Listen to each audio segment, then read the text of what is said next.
Welcome, everyone. For Brattleboro, it's the first, hopefully, annual FreshTrack road pitch. We were lucky to be selected as one of the sites. They have a rather interesting, rigorous application, and we were so excited that we were awarded the honor of hosting a road pitch stop. Thank you so much. It's great to see you riders. God, I want to get a motorcycle now. I'm wearing black. Funny you should ask.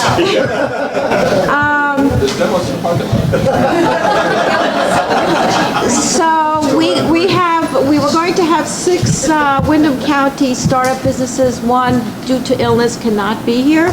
So there's going to be 5 Windham County startup businesses. And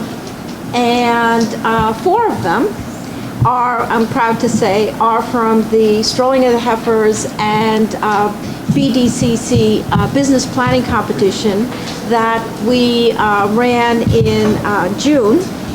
And we're very excited to have this partnership with them. The Windham Regional Business Planning Competition was funded by Entergy funding and other funding as well, such as the Windham Foundation, as well as Vermont Community Foundation and Strolling of the Heifers.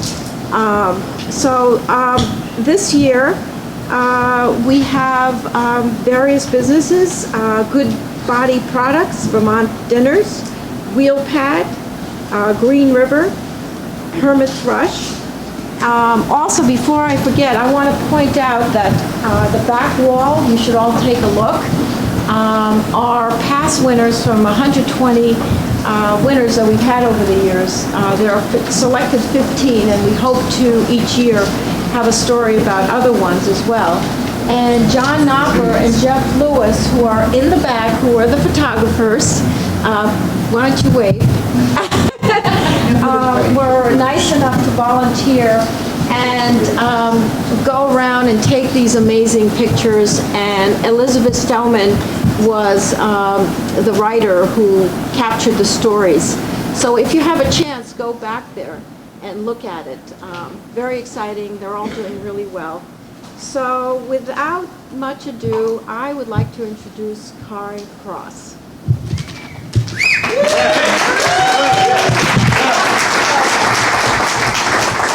It's the only place where I bring a fan club along with me. So I want to make this short, as short as we can here. I want to first make sure that we have some statewide sponsors, and I want to make sure that I introduce them. They're on the poster over there. We have some lead sponsors, Agency of Commerce and Community Development, Department of Economic Development, State of Vermont.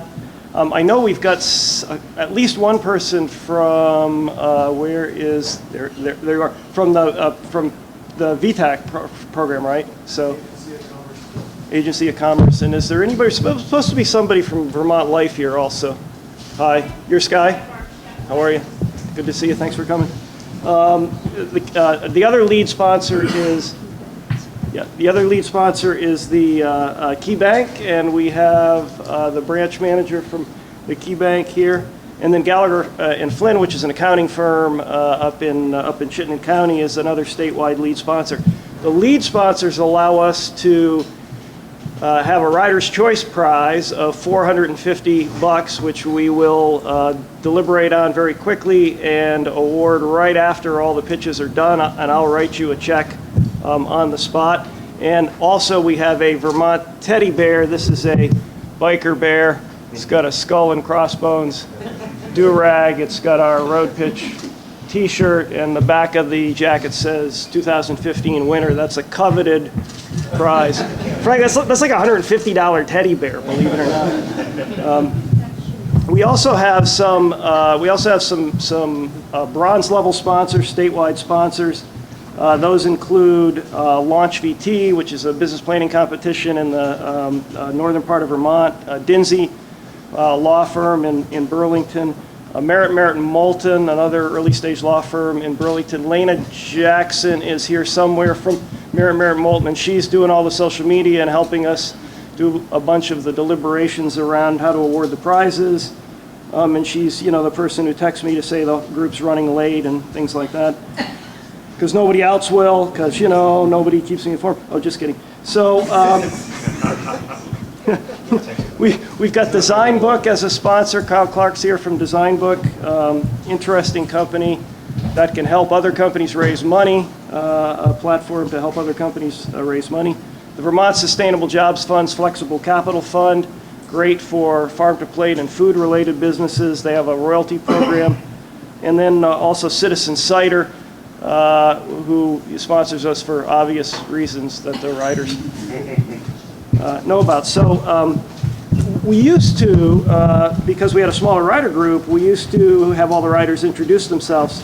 That would take the rest of the day, so we're not going to do that. But what I am going to do is just call out names. It's two things this does for me. One, it's a roll call, so you can see who the people are that are here when I say a name. The other thing is I really want to find out whether we've lost anybody along the way. So that's part of it. So I'm Cairn Cross, FreshTracks Capital, organizer of this lovely event. Sean Streffen's here, John Mandeville, Jim Robertson, Judy McIsaac Robertson, Jeremy Kent, Dave Schmidt, Alan Newman. You can't miss Alan. Everyone else is wearing yellow. Alan's wearing black with the yellow underneath him, because that's Alan. Andrew Stickney, he never will wear yellow. Bob LaCicero, Bob, our photographer in the back, Bob Block, Marguerite Dibble, Thatcher Friet, right there, Scott Schemmerhorn, Sivan Kotel, back there. I'll try to not have you and Saskia mixed up. Sas Stewart, Heidi Klute, Tom Myers, Kyle Clark, Peter Pollock in the back with the shirt draped across him. Debbie Pearson, Debbie put Basil Stetson, Lena Jackson in the back, Dana Wilkinson, Luke Stafford is from Brattleboro, and he's not here yet, but is he here? Where is he? He is here. He is here. He's here somewhere. He's going to ride with us the rest of today and tomorrow. Richard Whitehead and Mike Pelcher. There we go. That is the riders. So I want to remind the riders, we've been through this before, but I know you guys, sometimes it takes a few tries. Make sure you actually fill out the feedback sheets. We're going to give them to Orly. She can give them to the presenters, and that's also the way we do our deliberations. So make sure, 1 to 5, no 3. I know half of you wrote 3s in there. Cut it out. 1 to 5, only 1 and 2, and 4 and 5. And I need to introduce Mike Pieciak, who is a native of Brattleboro, who is the Securities Commissioner now in the state of Vermont. And I don't say this lightly. Mike is from the government, and he is here to help you. Believe it or not, I think other people in the room who have met Mike can attest to the fact that Mike's done some great job to modernize the securities regulations here in the state and help us all with raising money for companies. So, thanks, Brian.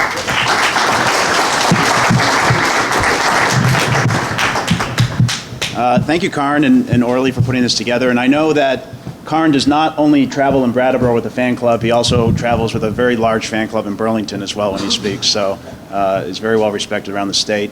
And I very much appreciate him putting this event together for both the riders and the small businesses here in Brattleboro. So as Cairn mentioned, and I'll just allude to it briefly, the securities laws in Vermont and the securities laws across the entire country can be very complicated and very dated and very out of style with sort of the modern economy and the way that sort of things work in the present day. So when I took this position about a year and a half ago, what we really looked to do was bring our securities laws in Vermont into the 21st century. And the way that we did that mostly was looking at crowdfunding and how crowdfunding passed federally but didn't go anywhere because the SEC didn't implement final rules. So states like Vermont said, how can we become a leader in crowdfunding? We looked at an exemption that was currently on our books called the Vermont Small Business Offering Exemption. We looked at how often it had been utilized. It had only been utilized 14 times in the last 14 years. Vermont has a really rich tradition of sort of local investment. Ben & Jerry's was the most famous, not just in Vermont, but nationally, for a company that looked to raise money from Vermonters. Catamount Brewery was another one, and Catamount Brewery is spawned a number of other breweries like Hermit Thrush Brewery and others across the state that are really sort of developing into a really robust industry. Earth's Best Baby Food was the first nationally distributed organic food product in the country. And that all happened in the 80s. And during the 90s and 2000s, there was really a dearth in these types of investments. And we asked, why is this? And one of the reasons was substantively, the regulations were outdated. And then secondarily, nobody knew that the exemptions existed. So we went about and fixed the first problem by modernizing the rules, which I'll tell you about very briefly. And we've gone about with the second problem by coming to events like this and talking about it and making ourselves very accessible, not just to folks up in Burlington and the Northeast, but making sure that we come down to all places like Brattleboro, Bennington, Rutland, White River Junction, and elsewhere. So I applaud Cairn for bringing this event here to Brattleboro. It's great, and all the other locations that they're traveling to. So just a very brief primer. The way that VSBO is what we call it, the Vermont Small Business Offering Exemption, used to work was that a business in Vermont could raise $500,000 from 50 Vermonters, and that was basically the structure. And we thought that substantively it was wrong in sort of all three major prongs. One, the offering amount was too low, so we raised it to $1 million, and up to $2 million if a company has audited financial statements. We thought the cap on 50 investors didn't make any sense, so we've completely eliminated the cap. So as I've said elsewhere, you could raise $1 from 1 million Vermonters, if there were 1 million Vermonters, but there's not. So you have to raise $2 from, I think, 500,000 people. And then in terms of the cap on individual contribution or individual investment, we put a cap of $10,000 on what we call Main Street investors, $25,000 on what we call Vermont certified investors, which is essentially when you have assets or net worth that are half of the accredited investor definition. And then if you're an accredited investor, there's no limitation on your investment. And what we've seen just in the last year since these rules have been implemented, as I mentioned, the 14 years prior, we had 14 offerings. And in the last year, we've had 7 of these offerings come through our office. So there's been a considerable increase from the business community in Vermont. Last month, I guess it is now, we just updated the regulations so that it's not limited to just Vermont. You can now use the regulations to bring outside investment. So places like here in Brattleboro, where we're so close to New Hampshire and Massachusetts is right down the road, you might have a rich uncle across the river. He or she can now invest in the company as well alongside your neighbors and colleagues. So it's a very exciting update to the rules. Please reach out to us at the Securities Division if you have any questions. We're happy to work with small businesses that are contemplating this, that are ready to go, that are in the process. So please reach out. We are here to help. And I wish everyone here that's presenting the best of luck and look forward to hearing the presentations. Thanks, Orly.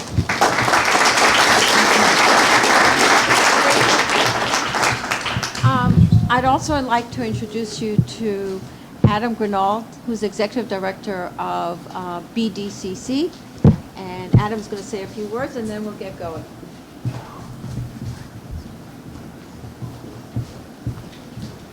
Hi, thank you, Orly. So I wanted to just first congratulate Orly, Martin, and thank them for organizing today's event. It's great to have everybody here today.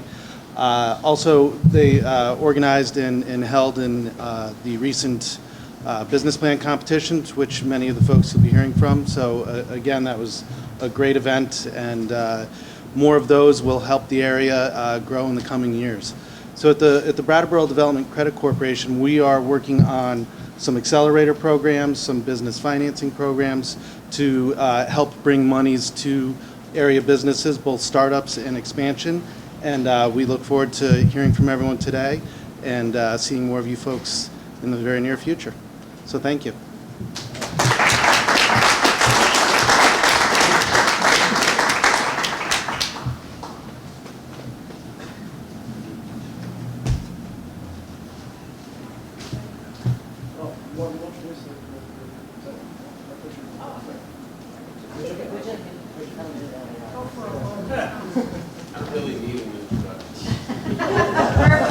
It's with great pleasure to introduce you to Chris Thomas and Trish Thomas, who's sitting back there with her lovely daughter.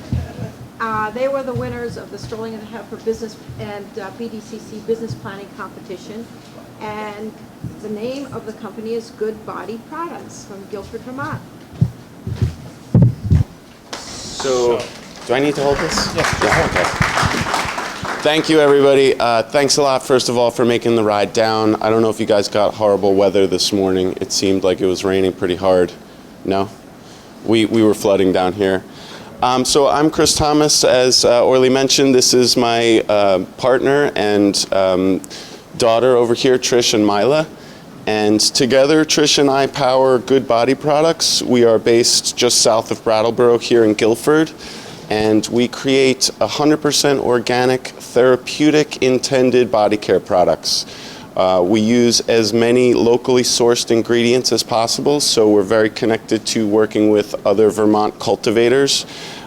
We basically utilize the same medicinals that were used by ancient cultures to create body care products that are therapeutic. So we're addressing wear and tear of skin and body.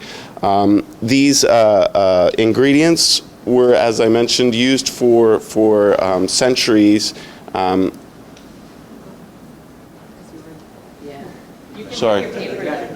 I was blocking on my logo. Sorry. Yeah. So anyway, I don't really need so much, but so anyway, we're creating therapeutic body care products is the point. So the first question I'll ask is, who is familiar with, not going, there you go. Who's familiar with arnica out there? Anybody familiar with arnica? Okay. Used by the Egyptians extensively. It is, its action is literally to reduce inflammation on your fine capillaries. It's fantastic for things like arthritis, sore muscles, or monkey butt if you've been on a lot of long rides. Great. I actually have some samples for you guys, so when we go into the QA, I can give you guys little samples of the arnica, or we have a great skin solution sample. Our calendula salve is also available, and my lovely partners will hand those out once we get to the QA.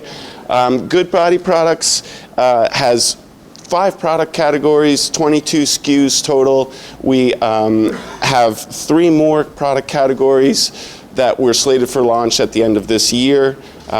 We have not marketed ourselves as a beauty cosmetics company. We're all about the therapeutic side of things. That being said, I would pit our calendula products up against any of the top name brand cosmetic products out there right now. We're just using plants. We're using the natural healing properties of plants. They are assists to the body's healing process. They are not cures, but what they do is enable the body to rapidly heal or repair broken tissue, skin irritations, etc. Just going to pause for a second and get a little.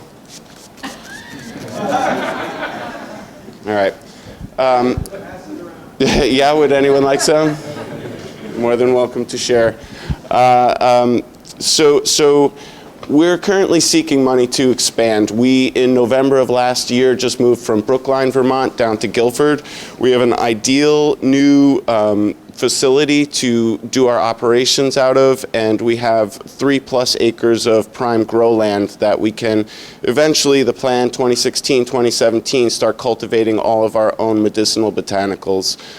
We really look to have a farm to jar company philosophy, and in doing so, we've created farm to jar, which is a beautiful French term that we can market.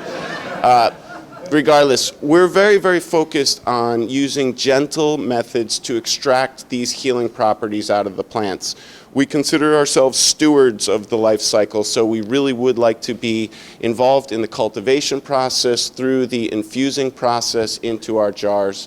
The more of our ingredient supply that we can control, the more effective we believe our products are becoming. So we, can you slide me? So we come from a more digital focused background. Trish and I met working at the company that rebuilt Napster. Trish is a marketing expert, PR expert. She's worked in startup situations to corporate situations. I myself am a designer. I handle most of the operations for our company. Through our original work experience, we found we had a very complementary skill set. And because of our ability to tackle a lot of the issues that plague startups cost-wise, we were able to cut our startup costs dramatically and get ourselves on the board really quickly.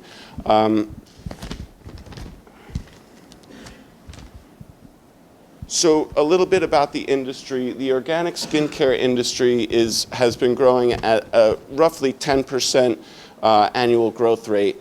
It's basically it's a $3 billion industry. It's supposed to continue to grow until 2020. It's being driven largely by millennials who are seeking alternatives to chemical-laden products that they're using, skin and body-wise, and people with food have become aware of what they're ingesting into their bodies. They're looking for healthier alternatives. The same thing is happening in a large scale with body care products. Globally, it's exploding. So we're looking to capture a small chunk of this industry. Even a small chunk will be a nice revenue stream for us. We are currently selling nationally. We sell through multiple distribution channels. We have a very robust, well set up website where we sell through. We sell to retailers, we sell through online aggregators, and we still do a lot of live events. Our live events, we are very, very big about giving out samples. We also include samples with a lot of our orders. We find that through the samples, people are able to try our products and really experience the actual effect of them, and they are effective. I have numerous people coming to me telling me that their eczema formula that they buy at the pharmacy burns their skin and does not work. People come back after using our calendula salve and they show me their eczema patches to say, look at what happened over 1 week's time. So we've had a copious amount of feedback. If you could slide me.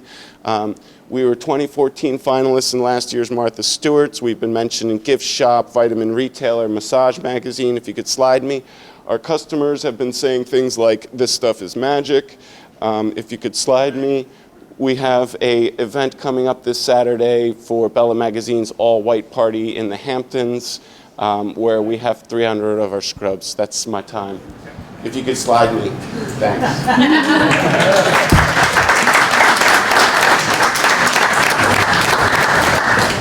Generally, what I've done is try to facilitate questions. So, Bob, go ahead. Yeah, great presentation, and I'd be interested in some samples later. Question: you're in stores. A question about distribution. How many stores are you in? What kind of stores? And then, how does your sales break out among the different channels you mentioned? Right and then, now, one more question: what are your sales? That was 3 questions. Yeah. That's the way this morning is going. I'll get them all. So we launched a year ago. Our first year sales, we started selling in May of that year. So our first year sales were $16K. We're easily on track to double our sales this year. As far as the channel's growth, we see equal growth in all of our channels right now. And I'm surprised at that because even our event sales, where we have similar clientele each time, have been growing. So we are very focused on getting into retail. That's our big thing. We want to be nationally in stores retail-wise and establish that national brand. But we are very much about doing the live events right now because of that feedback that we get. We validated ourselves for 3 years testing our products before we launched anything to the public. We still really rely on that continual feedback to know that our products are on par. Right now, we've had nothing but really positive feedback. So, it's just more about pursuing those retail and driving sales on our website as well. Tom Myers from Champlain College. So you said you have 3 acres of land to grow your botanicals, and you're getting sourced now from outside sources. Yeah. This is on. Will you have enough in the future if sales continue to grow and you have greater demand? Would you have a place to source these botanicals, or with 3 acres, will that be enough to grow what you need? It's a little bit of a sort of step process, but we just moved into our new facility. What's key for us is our organic certification. As I mentioned, we do 100% organic. There are very few other manufacturers doing 100%. People claiming organic only need a percentage of their product to be organic. this is a tall order for us. We have to source from reputable and certified sources. One of them is Zach Wood's Herb Farm up north, and we've developed a really great relationship with them. They're able to handle large quantities. For instance, we just ordered 22 pounds of calendula flower from them a few months back. In the event that we actually do outpace what they can produce, I'm not necessarily looking to cut off our suppliers with our 3-acre grow, but I'd like to start to grow the more expensive botanicals that cost us more and therefore cut our costs as much as possible. So I don't know if does that answer okay? Yeah, from what we've done numbers-wise, it has really great growth opportunity, actually. And, you know, a lot of people have been sort of, this is my spouting, but a lot of people have been duped by the tech boom where they're expecting really fast, big returns on some new Google or Facebook. We're brand building. And we're doing that in the methodical way that you actually can establish a brand nationally. So to me, if we're successful in doing what we've been successful doing, yeah, there's ample room for us to build the business into a really big, I mean, Clorox bought Burt's Bees. We look at ourselves as a sort of Burt's Bees of Vermont meets Ben & Jerry's kind of. I'm guessing they all had better margin than 35%. Yeah, our margins come down as we accomplish some of our expansion goals. So I can show you more numbers on that if you'd be interested, yeah. Peter, do you have a question? Yeah, talk about scalability. How big can this business get from where you stand today? If somebody gave you all the money you wanted, what's your revenue model? So that's a great question, and one that I have to say I'm not 100% able to answer right now. We're growing the company to retain its integrity. So right now we're a batch process. We're making our stuff in batches. There's a lot of hand work that's done. I've done some calculations on scaling that, and the nice thing is that it brings some jobs into our community. We definitely can employ people. We're looking towards the end of this year to actually take on our first employee should things go the way we want it to. I would love to see us able to expand to be a national brand, to be on shelves everywhere. The reality of doing that on a huge level, I don't even know what order numbers would be, so it's almost impossible for me to envision it. But again, towards the other question, what we have done numbers-wise seems to be really potentially excellent for us as far as earnings. And I wouldn't limit us, because we're doing batch stuff, to not be able to meet large demand. So Sasha? Yes, okay. You and then Heidi, and then that's probably it. I can just do it. It's okay. I'm Sass from Stone Spirits. To Peter's point about scalability, you mentioned in your presentation that you have 22 SKUs, which to me, thinking about looking at your company for a national place, that's a lot of shelf space that you're going to be vying for. Have you thought about maybe scaling back from the ones that are a little more time intensive or a little more expensive to make, to have a really core set of products that you could really hone in on, figure out who your customers are for those, and then you've already done the R&D for those other products that you could release down the line? That's a great comment/question. I agree with what you're saying. It's actually recently, over a year of selling, we've seen some clear leading products over that year. What's interesting now is that a lot of the other products, which I had, to what you're saying, initially considered maybe putting this on the back burner and focusing on the core product offering, those products are now starting to get really popular. One example is our comfrey whipped body butter, which up until about 3 weeks ago was a sleeper. And because we've had crazy stories of a woman in chemotherapy having a lesion on her neck disappear in 4 days, a hair lip surgery heal very quickly, we've had a number over the last 2-3 weeks of testimonials that literally have driven sales of that product now to be a contender with some of the leaders. So I agree with what you're saying, and I think that there's potential to do that, to whittle it down. It is a lot of shelf space, and so another way we're looking to address that is to create our own custom displays for our products. So, yeah. Thanks a lot, everybody. Again, samples.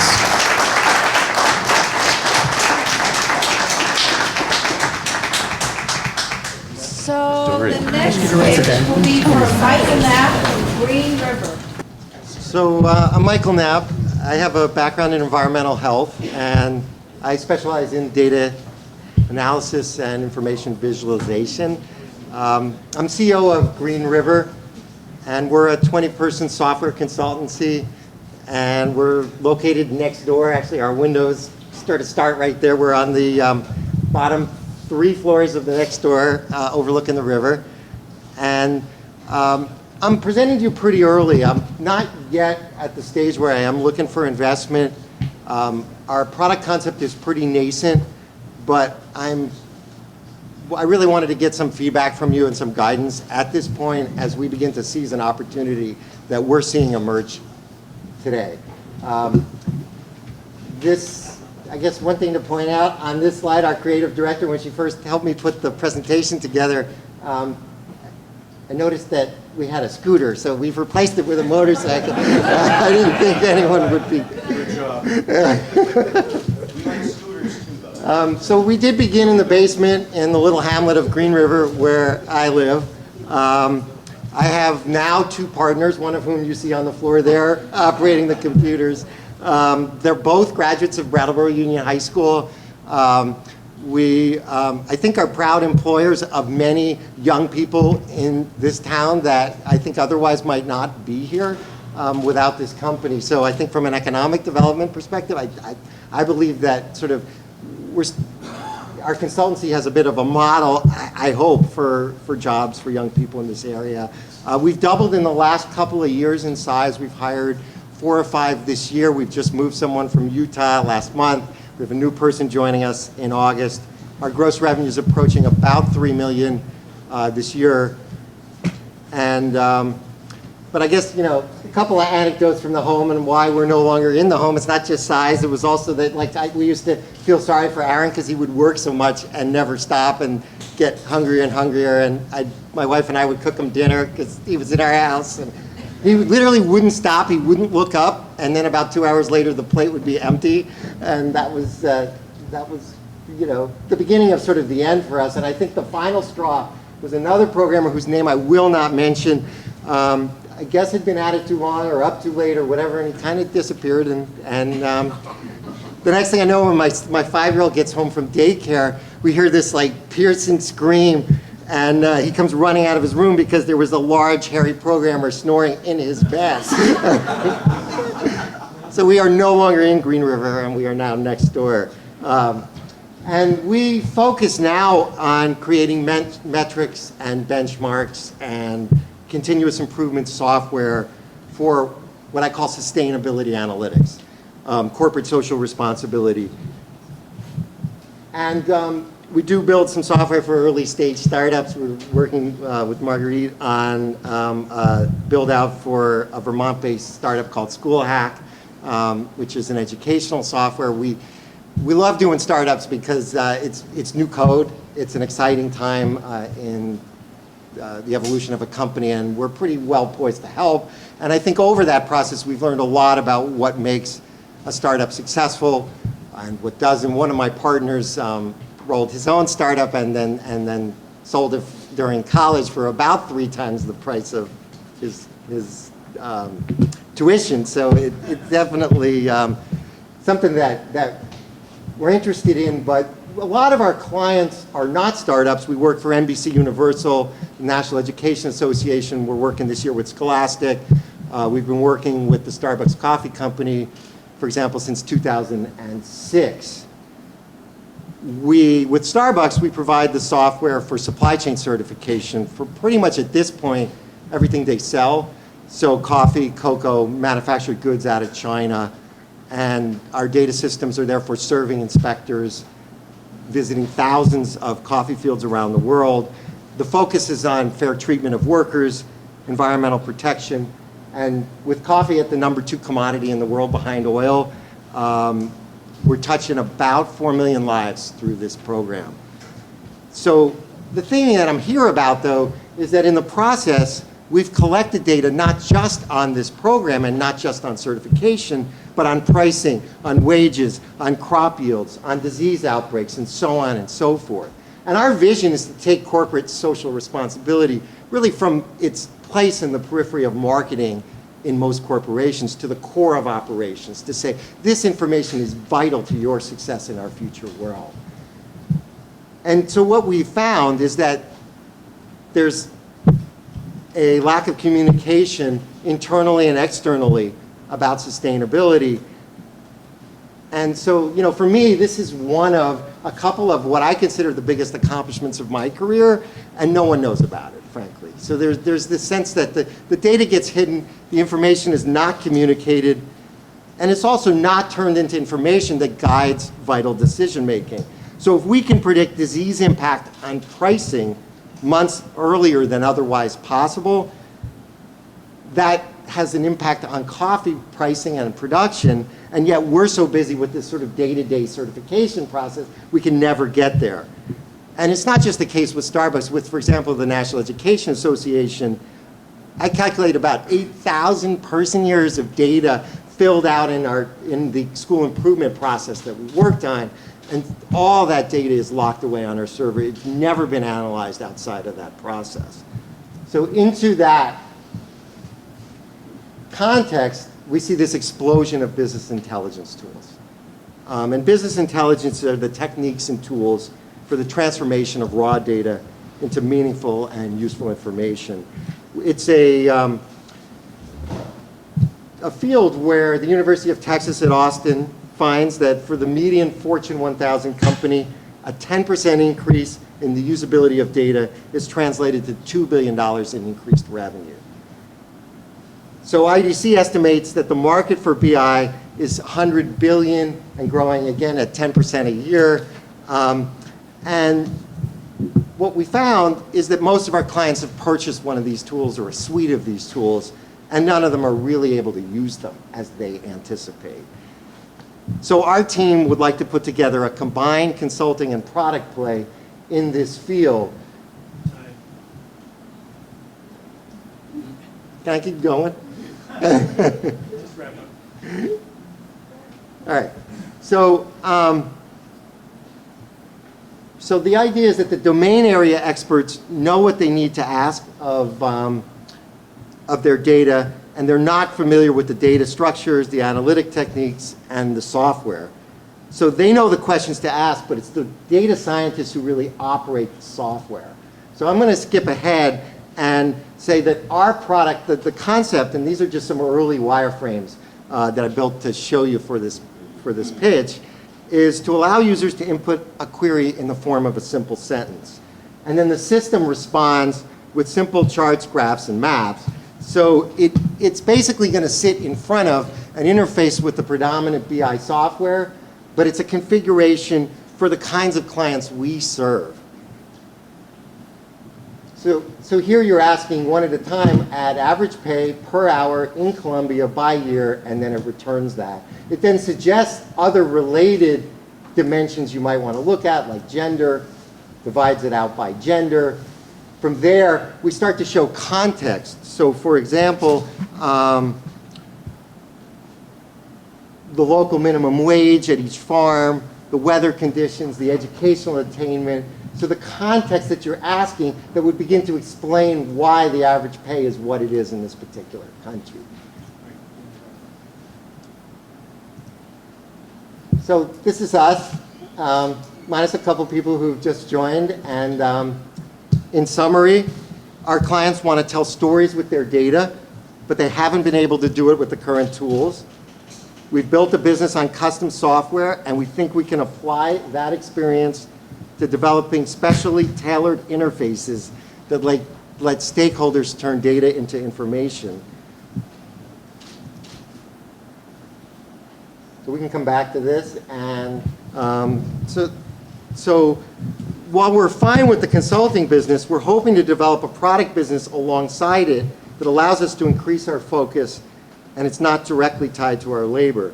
And so what we're coming, as we're sort of embarking on this phase of our growth, we're coming to you for advice on how best to proceed towards sort of what for me is a bit of a holy grail of product business.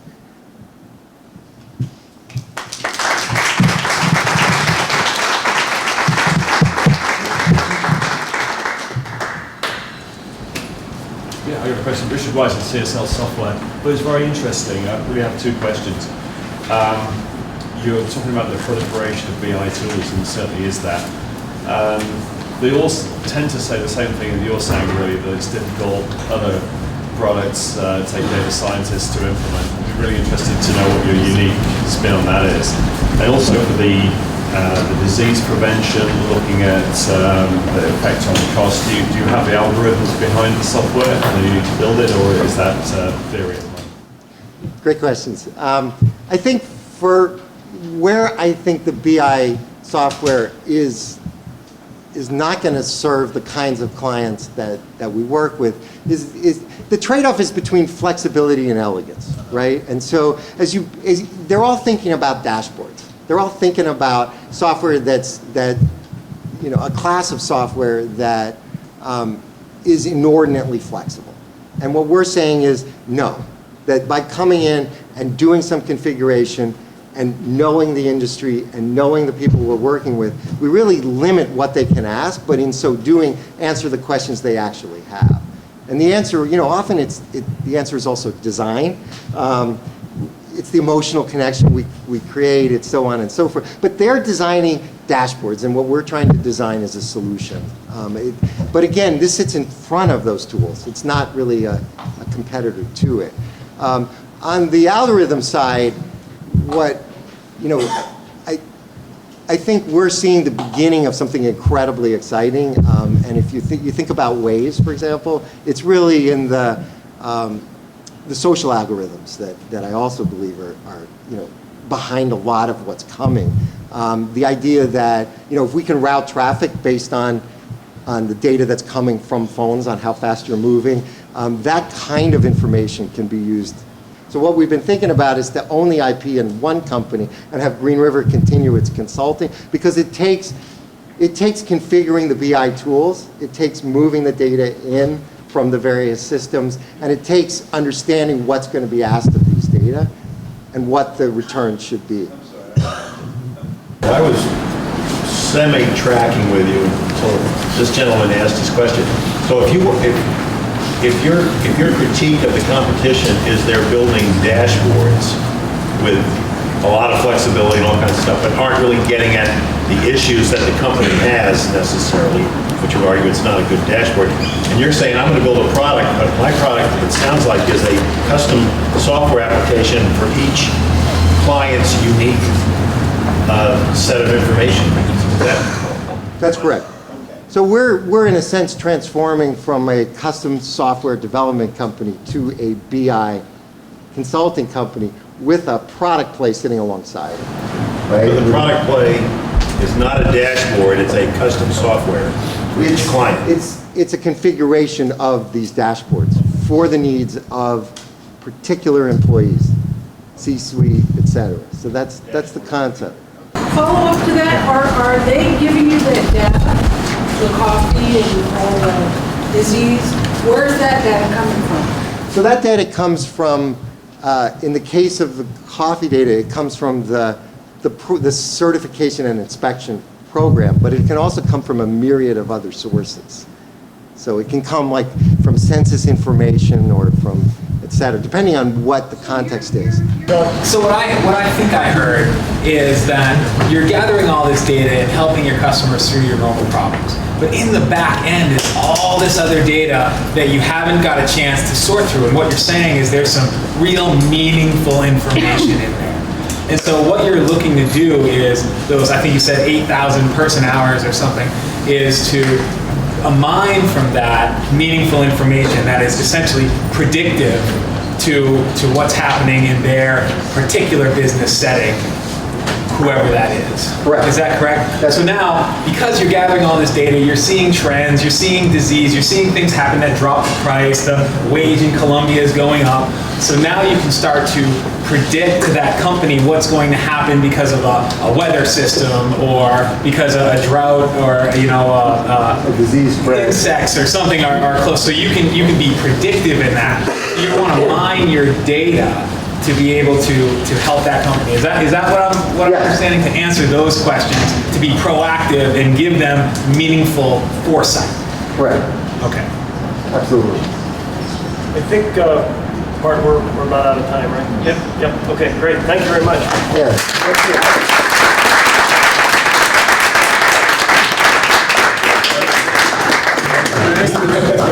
So our next pitch is Christophe, Gagné, and Avery Schwenk for Hermit Thrush Brewery in Brattleboro. So I'm told this mic works for the TV, and this mic works for the radio. Is that right? Okay. Hi, I'm Chris. I apologize for Avery. He couldn't be here because we were making beer today, so he's working too. Who likes beer? Good start. We opened last November. We're a stone's throw that way up on High Street. We're Brattleboro's newest downtown brewery. We're a production brewery, not a brew pub. Important distinction I'll get to a little bit later. But essentially, I started loving beer in Philadelphia, worked in a bunch of breweries down there, fell in love with the industry, and now I'm living the dream with a wonderful wife in a wonderful state, doing a wonderful job, and we can't make enough beer. Since we opened last year, we've added one full-time hire, and in about a week we'll add our second full-time hire. Once we do the production expansion that I'm discussing with you today, we will add 2 additional full-time hires.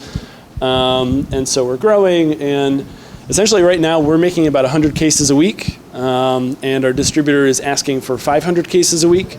And that's a Vermont-only distributor, and there are 12 other distributors who have contacted us proactively out of state to get our beer. So it's kind of nice because, tanks hold a lot of beer. When you put beer in a tank, it takes about 8 weeks to pay for that tank, but you have to pay for that tank in advance. So therein lies the main crux of expansion as a production brewery, is how many tanks can you afford in advance of actually making the beer that those tanks hold. Just to kind of get back to our startings, I started homebrewing in Philadelphia about 7 years ago now, and I started homebrewing the stuff that I couldn't buy in stores. I love Belgian beer very much. It tends to be on the maltier side, sometimes on the sour side. Usually it's barrel aged to some degree. So it's not so much the IPA craze that's going on right now, but it's getting harder and harder to differentiate yourself as a brewery in the States right now. So I figured, hey, let's run with it and brew the beer that I like drinking the most. But so I developed my recipes in Philadelphia, worked in some breweries, toured Belgium, all that stuff, collected a whole bunch of yeasts. All of the yeasts we use are yeasts of mine that I've found in the wild being the air. And we are Vermont's main sour production brewery. There's no other breweries in Vermont that are producing only sour beer at more than a handful of cases a year. That's why other states near us are interested in it too, because it's at a lower price point than the import market, and the beer is quite good. These are empty, I apologize, but after lunch, if you'd like to stop by our tasting room, we'll be open. We are quite literally like 40 steps that way. But I guess, so when we opened, we wanted to do kind of as much as we could differently. We didn't want to open another McBrewery. So we're doing sour beer. It's very different. It's kind of the market trends sort of show it's the next IPA. It's really fun. Do you like sour beer? It's fun. It's new. And it's different. it hits a different group of people. Sour beer is for beer drinkers, but also for wine drinkers. Sour beer is for people who don't drink beer often and think they don't like beer. Certainly not all beer drinkers will like sour beer, but that's the case with IPAs and everything else too. But so in any case, we're sort of a very different brewery. So we're doing sour beers. One of the nice implications of that too is that most of our fermentation and conditioning space is in oak. So we buy used wine industry barrels. We buy new oak barrels as well occasionally when we can afford them. But the beauty of all of these things is that any wood vessel is cheaper than a stainless steel vessel. So while breweries, typical American breweries have to pay, $10,000 for a tank that holds maybe $4,000 or $5,000 worth of beer, we're paying half that.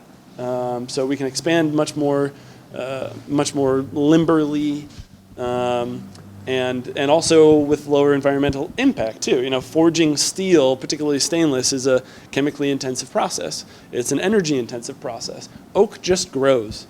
It tastes really good too. There's a reason it's been used for the beer and wine industry for centuries, millennia. And so we're sort of trying to take this old world approach with new world technology to a beer that's a hybrid of the two. Another thing that we're doing differently is that we're hiring with ethics in mind. Part of the reason we cited ourselves in Windham County is that the VY closing is a big economic impact here. And if we're going to make jobs somewhere in Vermont, we'd like to make jobs where it counts the most. That also showed that people around here really care about green energy, and so it fits us in that way too, because we're the world's only pellet-fired brewery. We buy wood pellets from about 30 minutes north of here. It's a waste stream from the timber industry of Vermont, and it's a closed-circuit carbon system. So the trees grow, they take carbon out of the air, then we burn the trees, put that carbon back into the air. All told, we're not burning dinosaurs, so it's a lot better. We also can instead of bottle. We've gotten a lot of interesting feedback about that. Most folks love it. There's a few beer nerds and connoisseurs that are like, bad beers in cans. Glass is like the classy kind of package. But glass costs more per package. It ships for more size and more expense than aluminum. Glass is not infinitely recyclable. Aluminum recycles much better, excuse me. And aluminum's better for the beer. It doesn't allow any light in. The can liners are awesome, so you don't ever taste the can in the beer. And while we're replacing the import market of these high-class $40 bottles from Belgium with $9 cans instead, we want to make it easier and more accessible. We want it to be pack in, pack out. We want it to be get cold fast in your cooler. So we're kind of changing a lot of the ways that people think of sour beers. We're changing the ways that a lot of people think about breweries being in environmental impact. And that's about the time. I'll take questions. I like questions.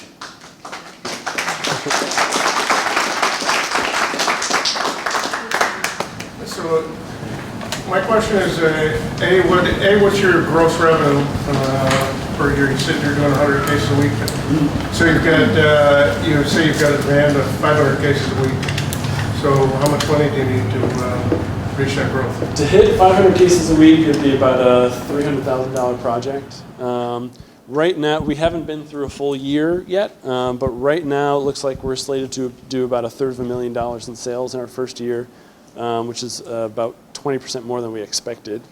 Once we're doing about 500 cases a week, that puts us in the $1.5 million to $2 million revenue area.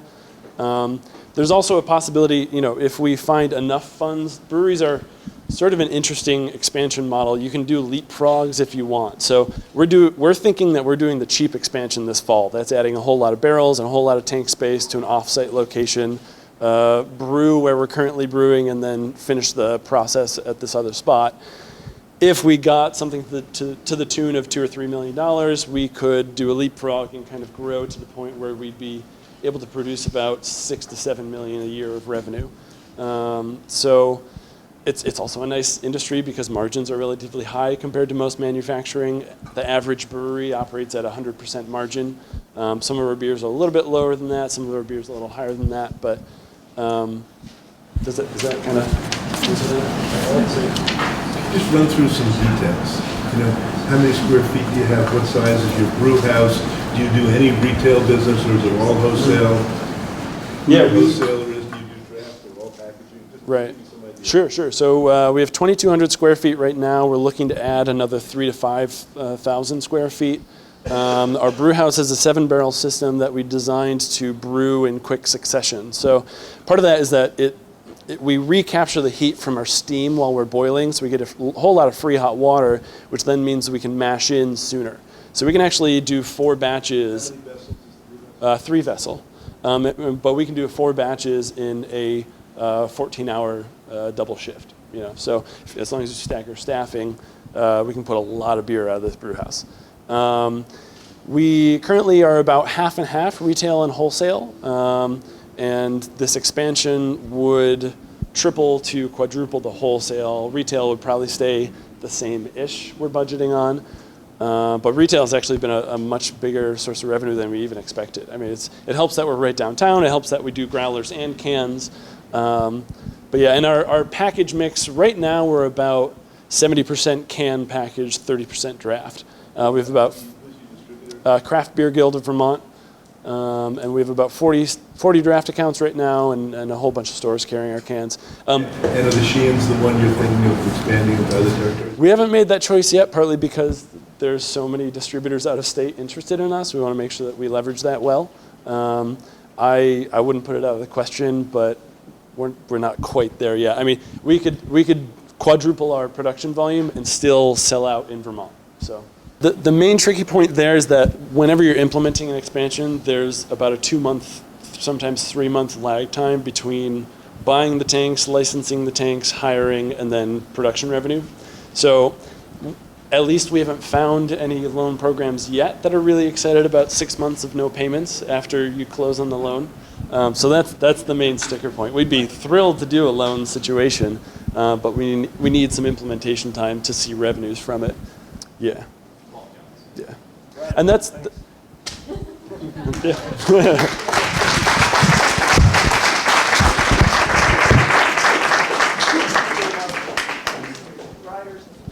Well, as Orly said, I'm Nathaniel. My apologies for my co-founders, Hans and Jamie. They couldn't be here today.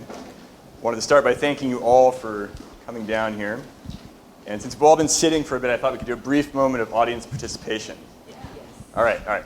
So, how many people here believe in eating healthy local food? Quick, stand up. Yeah, come on, loosen up. All right. Okay, now. Wonderful, me too. All right. Now, if you manage to eat a healthy local meal every single night, stay standing. Everybody else, please sit back down. Can you manage to do that? Every single night. You eat a healthy local meal every single night? Every single night? Fantastic. Wait. One. Okay. Right. No, I should be sitting down too, but I'm up here in front of you, so I can't. Right? Because doing that is tough. It's especially tough at the end of the day when I'm tired and my kiddo's hungry. And it's especially tough in, say, February. Because let's be honest, there's only so many ways I can come up with to prepare local cabbage and potatoes. So that's why my co-founders and I have come up with VT dinners. And VT dinners, they're prepared food that's real food, not highly processed. It's made with ingredients from local farms, and it's going to be affordable and easy to reheat and serve year-round. Real, local, easy. That's our mission. So let me tell you a little bit about our business model. I'm just going to pull out the highlights here. Happy to take your questions afterwards. So the first is the idea of subscriptions, right? The easy part of our value proposition means we want our customers to have that VT dinner in the freezer at the end of the crazy day when they need it. Now, everybody here familiar with CSAs? All right, great. So are our target customers. So with subscriptions and pre-sales, we're talking about becoming a CSB, a community-supported business. Second key point, eating locally in New England means eating seasonally. So our production cycle has to follow the same pattern. We prepare our meals in small batches at the peak of local produce availability, Then we put them in the deep freeze. Sell and distribute throughout the rest of the year. Finally, our partner kitchen model. This is really the secret sauce, if you will, of VT Dinners. And it's simple. We contract with school kitchens to prepare our meals during the summer when students aren't there. They earn a little bit of extra revenue from an otherwise idle asset, and they close a seasonal employment gap for their kitchen staff. We get staff who know the facility, and we keep our overhead costs down. It's a win-win situation. That's the business model. So let me zoom out for a moment and talk about frozen as an industry. In the US, it's about $50 billion annually. Now, of that, $15 billion is prepared meals. And that's really where the growth is happening. Specifically, in healthy, organic, and natural. 33% growth over the past 4 years. Still, you might be asking yourselves, okay, frozen meals. Why another frozen meal? Well, I'm going to talk about what we see as our competition. And I'm going to do that in terms of convenience and price. Right? Keep in mind, target customer, that harried parent who wants to put a healthy meal on the table for their kid and loves eating local food, like this guy. So what are their options? There's cooking from scratch. There's the current offerings in the frozen aisle. These are $3 to $6 per serving usually. There's fast food, a little bit less healthy maybe, $4 or $5 per serving. There's some great farm-to-table restaurants. If you've got time, check these ones out. These are right around here. Those are $18 to $20 per entree. And let me tell you, it's not where you want to take a 102-year-old. I know. So finally, there's this group of newer entrants to the marketplace. And these are typically direct-to-consumer sales, often very targeted, vegan endurance athletes, for example. And they're around $10 or $12 per serving. So we're really thinking about this as inspiration more than competition. Because VT Dinners, we're looking at a price point of $4 to $6 per serving, while still having a lot of the convenience of the direct-to-consumer model. Order it online, subscribe, get it delivered to your doorstep. Easy, real, and local. All right, so there's lots of other options out there. You might be thinking to yourself, gosh, this looks really crowded. But if you put on that local food lens, a lot of the clutter drops away. There's plenty of other healthy frozen options, but there's really not anything targeted at local food lovers. So how are we going to reach these people? Well, we've got a leg up here, because we know our customers pretty well. In fact, count ourselves amongst them. And what we're selling is not just another meal. We're selling a night off from cooking for those local food lovers with a feel-good knowledge of supporting local farms. And we've got 3 strategies to make this an irresistible offer. First, we're going to hold a series of taste tests to build some buzz, generate excitement. The first one will be right here on the 26th. Second, we know they value the story behind their food, so we're going to use social media to tell that story and make it easy for them to share that story. Third, and finally, we're going to leverage strong partnerships with mission-aligned organizations here in town. And it's really those partnerships that are the first reason we're launching here. Second is that we've got free use of the beautiful kitchen in the former Austin School for our trial production run. Third and finally is the location. The most common definition of local is within 100 miles. You can see we are perfectly positioned right here in southeastern Vermont. Metro Boston alone, 3.1 million market right there. But we're thinking bigger than that. There are schools everywhere. Once we prove this model, there's no reason that we can't have an MA dinners, an NY dinners, an AK dinners. We want to change the way people eat local nationally. I keep saying we, so let me introduce our team. Hans Estrin, he's an outreach specialist with UVM. He's worked with farmers and food hubs throughout the state. Jamie Baribeau, currently Director of Food Nutrition at Brattleboro Memorial. He's 20 plus years in the food industry and runs a catering business. Finally, myself, a background in management and strategy consulting and an MBA from Marlboro. So looking forward, where are we headed? Well, I used the word pilot to describe our first year. We're really working with a small group of subscribers, 40 to 50 families, limited production run. Year 2, we start scaling up significantly, hit major Vermont cities, nearby New Hampshire, and start pushing into retail, specifically natural food co-ops and specialty food stores. Year 3, start tapping that Metro Boston market.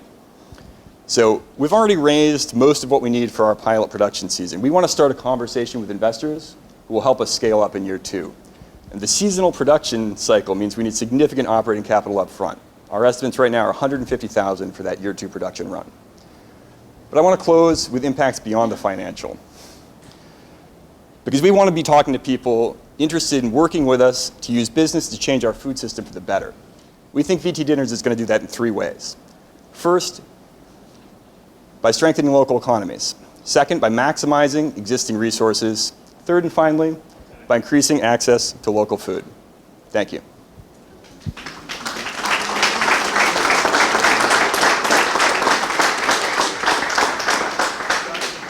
Hey, Nathaniel, great presentation. I like the offering. I think you're going after a great need. But if I'm not I guess the pricing is confusing me. If I'm not mistaken, you're trying to charge 20% more than a $5 footlong from Subway. And can you really do it for $6? That's kind of, the numbers are confusing. Like I said, I'm happy to share some detailed numbers with you after the fact. Not having a dedicated facility makes this possible. That's the real key thing. Unlike another business, manufacturing is expensive. And by partnering with kitchens, we pay them a small amount. They gain that benefit of having their staff employed year-round, helps them retain good people. That's the secret sauce. Sort of related question. So if you're going to retail it for $5, what are you going to sell it to the store for? What are you going to wholesale it? Well, my understanding is the typical markup, and this is from the Vermont Cooperative Food Association, is around 130%. So they mark up 30% on top of my price to the wholesale. So we're talking about $3.75 for that $5. Is that for frozen? Because frozen is some of the most expensive real estate in the grocery store. Because obviously you have to have freezers and electricity and everything else. So is that for frozen? That's not specific to frozen. That's a general number. A great question and one that I'll look into. As you can see, we're very early stage. So I'm not there yet. You're reliant on a subscription base, kind of interesting, particularly since the typical CSA in this state has to replace 50% of its customers every year. And that's something that you've considered in this monolith that you're looking at?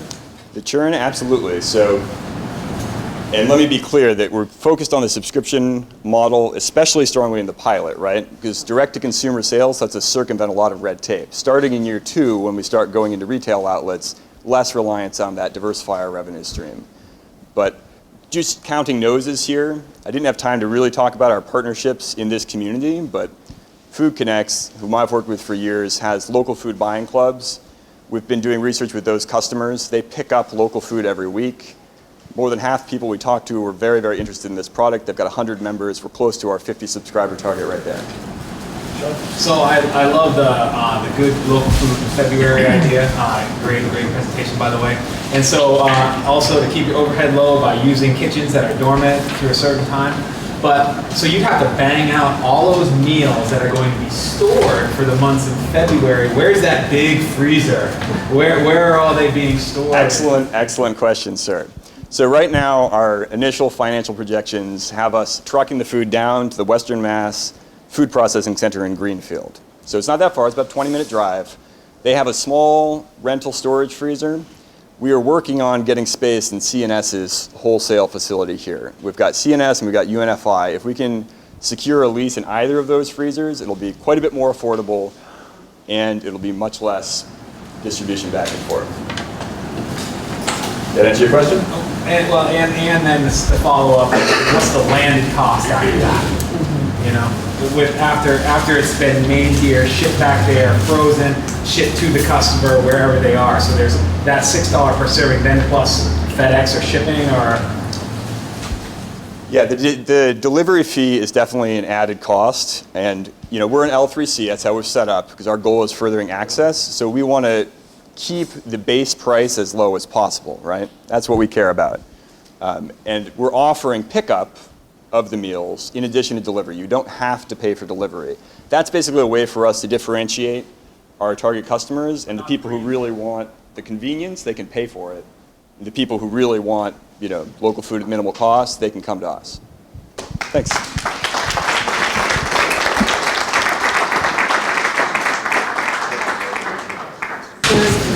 So last but not least is another winner from the Strolling and Heifers and BDC's business planning competition. And we have Julie Lineberger and Cincotta with their business called from Wilmington.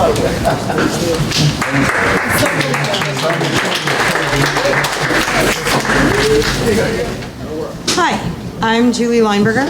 I am owner of this. This is my husband and also my employee, Joseph Cincotta, principal architect at Lineberger Architecture. We moved to Vermont in 1988 to start a green and sustainable architecture practice. Green was still a color then, and it was 1988 when the real estate collapsed. However, we have built a very successful business with lots of awards and good things, and we're just listed as one of the top 1,000 firms in the country, according to the Almanac of Architecture and Design in 2015. I didn't even apply for it. It just came. So that was pretty cool. That September, we met a family called the Poors, Maria, Bob, Travis, and Riley. Maria and I would trade kids. Riley was 5 when we met Riley Poor. Fast forward 2009, Riley Poor is this amazing videographer. He's doing a documentary on Simon Dumont, and he's just accepted a job when he completes that documentary for working for Nike as their videographer. He's coming to our house for brunch. I get a call from his dad. Julie, we can't make it for brunch. There's been a horrible accident. Riley Poor became tetraplegic 6 days before his 26th birthday. That can still upset me. We worked very closely with their family. He got through rehab, through the hospital, everything. Nike honored that job. He moved to Portland, Oregon, and in Portland, Oregon could not find an accessible apartment. So he had to live in a hotel for 8 months. Then he found an accessible apartment. When he's in the accessible apartment, he could get his head on straight about how he's going to live the rest of his life and what is he going to do permanently. Joseph worked with Riley on creating an accessible home. For the house that he bought made it accessible. So here we go. So in the thought process, Joseph, my amazing architect husband here, who could not write a business plan though, came up with this came up with this great idea. What if there was this little unit you could pull on on wheels, and rather than living in some hotel or even a rehab center longer, it would just be an accessible bedroom and bathroom, and you could attach it to your cousin's house, your mother's house, your grandmother's house, whoever, so that while you are figuring out your permanent solution for your new life, you're with your family, you're with your loved one, you've got your own privacy, you've got your dignity, who's ever helping you out, it doesn't totally disrupt their whole, it takes a lot to renovate a house, we know. What if we had this idea? So therefore the idea of WheelPad was born.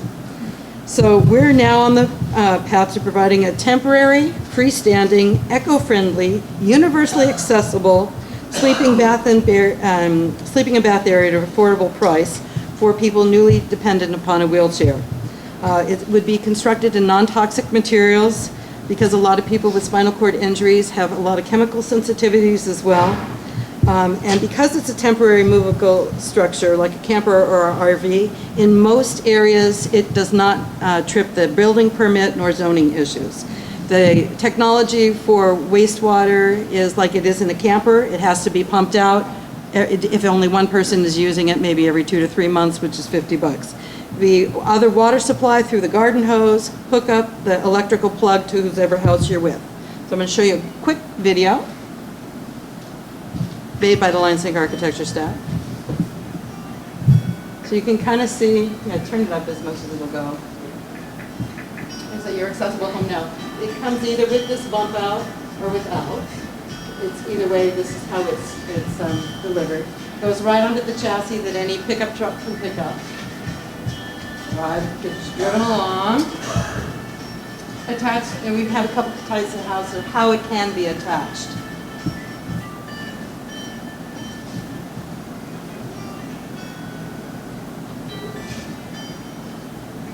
Whatever, depending on the landscape, whatever. Certified WheelPad person would come and oversee the connection to the house with local contractor, the contractor of choice. It would be a build-a-ramp, so the person has their own dignity, their own accessibility, their own life.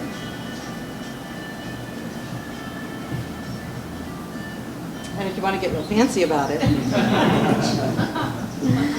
So our estimates of $17,000 for a wheel pad construction cost is being evaluated and verified by 2 modular companies right now for pricing. Our original plan was just to sell the units because I could do that. I understand how to do that. People have said, no, you got to figure out a leasing option as well. I'm not familiar with that. This is something I need to learn. I'm looking to figure out how to lease them for $1,200 a month. Nursing home is $5,200 a month, assisted living $3,400 a month. I think it's well within the price range. Tomorrow I'm actually meeting with Craig Hospital, which was in Denver where Riley rehabbed. Not only are they interested in providing this for their people, but their foundation is interested in funding it. We too are incorporated as a L3C, and that will allow foundations to give us money for the prototypes, and it will also allow people to subsidize these for lower income people. I'm a past president of VBSR for 5 years, and I'm current president of the Green America Board of Directors. Our whole process will be based on B Corp status. We're looking for an additional $250,000 for startup costs for the construction of 2 prototypes. One prototype I want to have, as it's built and as it's attached, I'm going to loan it to a Windham County family that could use it. I want to video that process as part of our marketing materials. Then I want to have a second prototype built by December so that when I get back from visiting my daughter who lives too far away, and I'm going to try to lure back with this business, she's in New Zealand, that I will then be taking this around to various rehab hospitals. We're looking into the Wounded Warrior Project, anybody who has spinal injury. It can also be utilized for people who are going into hospice, who know that someone's got 6 months, they don't want them to be in a facility, they want them near their house. So that is what we're working on. So our goal is to create a space for privacy, dignity, as people learn to navigate life in a new manner through a freestanding bedroom and bathroom. As scientific advances increase our longevity and survivability through even greater medical challenges, we will afford increasing members of our society a chance to make their transitions more dignified and more integrated with their family and friends. It's like you're home now, your accessible home now. So hopefully with the business plan, with good funding, Wheelpad's ready to roll. Thank you. Two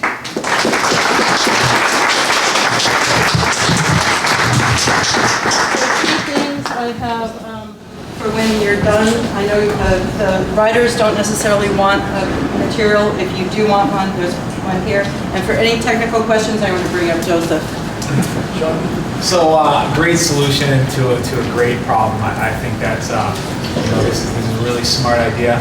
I was just wondering, what communications have you guys had with insurance companies? It seems like this would be a real good thing to get delivered to your house for a limited time, covered under your insurance or something to that effect, while you convalesce and or your house is renovated. Unfortunately, right now, insurance companies will not pay for housing. The only way that could work was if there was a nursing attachment to it. I have not looked into that. That is, I think, somewhere that we'd be able to grow for that. The insurance companies I've said have said, we don't want to touch it unless there's a nursing component. There usually either an existing side door or a window header. Window headers are about the same width as a door, so you're just taking out the bottom, not a major structural thing. So that's pretty easy to do that. Someone calls up to ask for wheel pair, our project manager will research codes in their area. Yeah. I think another thing is we say we know that this is going to be copied immediately. So what's going to differentiate us is, one, our business practices, the fact that it's non-toxic materials because someone's just going to undercut it with formaldehyde, a variety of things, and the training that we plan to give our staff. We want to, this is a horrific situation for anybody going through this kind of transition. So we just want to be very, very compassionate. And I have hired one person who is both, in his earlier life was a carpenter, and in his current life is a caregiver. So he will be our first project manager. Did you want to say something? One of the things that does happen usually in these injury situations is they become more hypoallergenic and that green materials aren't just a great idea, they're actually necessary. Great, I think we're out of time. Thank you.